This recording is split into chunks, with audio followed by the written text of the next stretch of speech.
নমস্কার। আজকের গীতু আবার একটা নতুন রেসিপি নিয়ে চলে এসেছে। রেসিপিটা কি সেটা দেখাচ্ছি। দেখো, আজকে রেসিপিতে থাকছে ফুলকপি আলু মটরশুঁটির কষা। এই রেসিপিটা আমি এই প্রথম করব। বাড়িতে অনেকবার বানিয়ে খেয়েছি, কিন্তু রেসিপি আমার দেখানো হয়নি, তাই ফার্স্ট টাইম আমি দেখাবো। ফুলকপিগুলো দেখো কেমন, এত ছোট ছোট ফুলকপি। এর আগে আমাদের বাড়িতে অনেকবার আনা হয়েছে, খেয়েছি, খুব সুন্দর খেতে। তোমরা বাড়িতে যে বড় ফুলকপি নিয়ে আসো, বড় ফুলকপি থেকে এই ফুলকপিগুলো, এই ছোট ছোট ফুলকপিগুলো একবার বাড়িতে এনে একবার রান্না করে খেও, খুব ভালো লাগে। অনেক বেশি বড় ফুলকপির থেকে টেস্ট, অনেক বেশি টেস্ট। একবার বাড়িতে আনিয়ে খেও। আজকে রেসিপিতে এইরকমই ছোট ছোট ফুলকপি, এগুলোকে কেটে আলু দিয়ে মটরশুঁটি দিয়ে একটা কষা কষা রেসিপি বানাবো। ফুলকপিগুলো দেখো পুরো ফুলের মতো, কি সুন্দর। নামটা যেমন ফুলকপি, হ্যাঁ, ফুল, প্রথমে ফুল আছে, দেখো কি সুন্দর দেখতে। দেখলে মনে হবে মানে কাটতে ইচ্ছা হবে না, এত সুন্দর। তোমাদের কেমন লাগলো জানাবে। আমার কাছে এতগুলো ছোট ছোট ফুলকপি আছে, এগুলো দিয়ে একটা দারুণ স্বাদের রেসিপি বানাবো। চলো দেখাই। ফুলকপিগুলো এবার ছোট ছোট করে কেটে নেব। ফুলকপির এই ডাঁটাগুলো আমি ফেলবো না, এগুলো রেখে দেবো। পরে একদিন ভালো করে একটা চচ্চড়ি করব। এই ফুলকপির ডাঁটা, আলু, বেগুন, মূলো সব রকমের দিয়ে একটা তরকারি করলে খুব ভালো লাগে খেতে। চিংড়ি মাছ যদি পড়ে যায় আর দেখতে হবে না, খুব সুন্দর লাগে খেতে। তাই ডাঁটাগুলোকে রেখে দেবো। আমি ফুলকপিগুলোকে এই রকমই ছোট ছোট করে কেটে নিচ্ছি।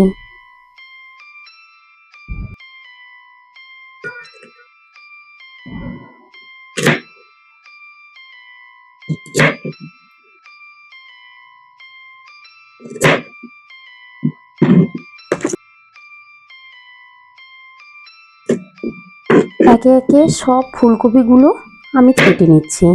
এই রকমই ছোট করে কেটে নিলাম। এত ছোট করে কাটা সত্ত্বেও একটাও ফুলকপি ঘেঁটে যাবে না। বড় ফুলকপি রান্না করলেই ঘেঁটে যায়, এটা যতটাই পরিমাণ সেদ্ধ করি না কেন ঘেঁটে যাবে না তরকারির মধ্যে, একদম গোটা গোটা থাকে। এবারে এই রেসিপিতে আলু দেবো, তাই আলুটা কেটে নিচ্ছি। এখনকার তো নতুন আলু এমনি ছাড়ানো হয়ে যাচ্ছে, ছুরি দিয়ে একটু ঘষে দিতেই ছাড়ানো হয়ে যাচ্ছে। এবারে আলুগুলোকে সব ডুমো ডুমো করে ছোট ছোট আকারে কেটে নেব। যেমন ফুলকপি কেটেছি সেই রকমই ছোট ছোট করে আলু কেটে নেব।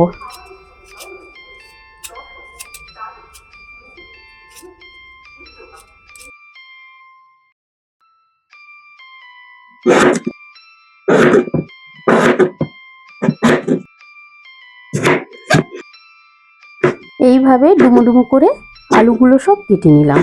এবারে সব ধুয়ে পরিষ্কার করে নিয়ে চলে এলাম। কড়াইতে বেশ খানিকটা তেল দিয়ে আলুগুলোকে লাল লাল করে ভেজে নেব। ওপর থেকে লবণ আর হলুদ গুঁড়ো দিয়ে একটু ঢাকা দিয়ে লাল করে ভেজে নিচ্ছি।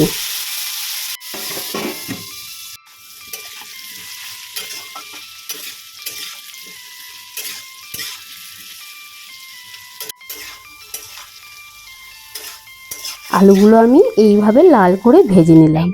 ওই কড়াইতে আবার একটু তেল দিয়ে ফুলকপিগুলো ভেজে নিচ্ছি। ওপর থেকে লবণ আর হলুদ গুঁড়ো দিয়ে দিলাম, দিয়ে ভালো করে নেড়ে নিলাম। নেড়ে নিয়ে এবার একটা ঢাকা দিয়ে দেবো, দিয়ে ভেজে নেব ভালো করে।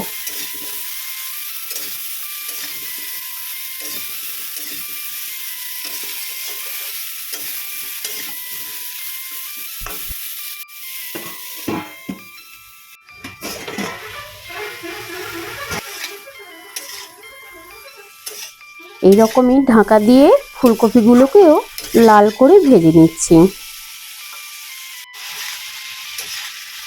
আজকের রেসিপিটা আমি সম্পূর্ণভাবে নিরামিষ রান্না করব। খুব অল্প সময়ের মধ্যে এই নিরামিষ রান্নাটা করব, বাড়িতে থাকা জিনিসপত্র দিয়েই বানাবো। এবারে কড়াইতে বেশ খানিকটা সর্ষের তেল দিয়ে দিলাম। ফোড়নে তেজপাতা, কালো জিরে আর শুকনো লঙ্কা দিয়ে দিলাম। দিয়ে একটু নেড়ে নিয়ে টমেটো কুচিটা দিয়ে দিচ্ছি। এবার এই রেসিপিটার পরিমাণ মতো লবণ দিয়ে দিলাম। আর লবণ দেবো না, যেহেতু ফুলকপি আর আলুতে লবণ আছে। টমেটোটাকে ভালো করে কষিয়ে নিয়ে 1 টেবিল চামচ আদা বাটা, হাফ টেবিল চামচ লঙ্কা বাটা, 1 চামচ হলুদ গুঁড়ো দিয়ে দিলাম। এবার মশলাটাকে বেশ কিছুক্ষণ ভালো করে কষিয়ে নেব।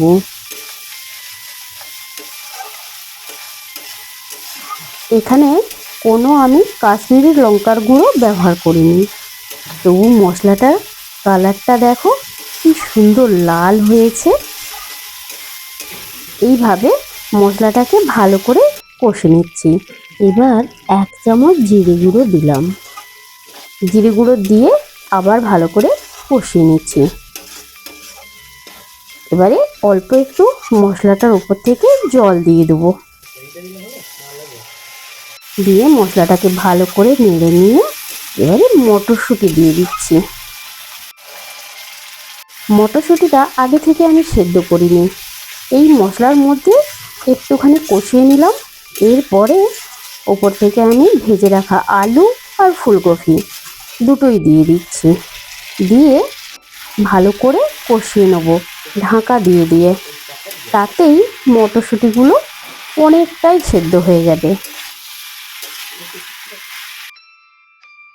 মশলাটার সাথে আলু, ফুলকপি, মটরশুঁটি খুব ভালো করে মিশিয়ে নিচ্ছি। আজকের এই রেসিপিটা তোমরা একবার বাড়িতে বানিয়ে খেও, অসাধারণ সুন্দর লাগে। এক পদেই সব ভাত খাওয়া হয়ে যাবে, দ্বিতীয় কোনো পদ লাগবে না। এবারে পরিমাণ মতো জল দিয়ে দিলাম, সব একসাথে মিশিয়ে নিচ্ছি। এবার একটা ঢাকা দিয়ে দিচ্ছি। ঢাকাটা খুলেই দেখো ফুটে গেছে, একদম ফুটে গেছে, সেদ্ধ হয়ে গেছে সব। রেসিপিটা একদম শেষের পথে। আলুগুলো খুব সুন্দরভাবে সেদ্ধ হয়েছে। তোমাদের বলেছিলাম ফুলকপিগুলো একটুও ঘাঁটবে না, দেখো একটুও ঘাঁটেনি। এবারে আমি কিছুটা ধনেপাতা ওপর থেকে দিয়ে দিলাম। তোমাদের বলেছিলাম বাড়িতে থাকা সব রকমের জিনিস দিয়েই এই রেসিপিটা আজ তৈরি করব। ধনেপাতাটা দিয়ে একটু নেড়ে নিয়ে নিরামিষ যেহেতু একটু গরম মশলা দিলাম। গরম মশলাটা দিয়ে 1 ফুট ফুটিয়ে নেব। একটু ঢাকা দিয়ে ফুটিয়ে নিয়ে আজকে রেসিপিটা আমার একদম রেডি হয়ে গেছে। তোমরা দেখতে পাচ্ছ আলু, মটর, ফুলকপি খুব সুন্দরভাবে সেদ্ধ হয়ে গেছে। আজ আমি বাড়িতে এই 1 পদেই বানিয়েছি, আর কোনো পদ বানাইনি। আমার বাড়ির সবাই খাচ্ছে, সবাইকে খেতে দিয়েছি। সবাই তো খেয়ে বলছে নিরামিষ বলে বোঝাই যাচ্ছে না, আর ফুলকপিগুলো কি মিষ্টি, কত ভালো লাগছে খেতে। আমি তোমাদেরও বলছি, যদি বাজারে এই রকমের ফুলকপি পাও, এই সময়টা পাওয়া যায়, যদি পাও একবার এনে বাড়িতে বানিয়ে খেও। আমিও খেতে বসে গেলাম। কি বলবো, এত ভালো খেতে হয়েছে, তোমরাও দেখতে পাচ্ছ, অসাধারণ হয়েছে।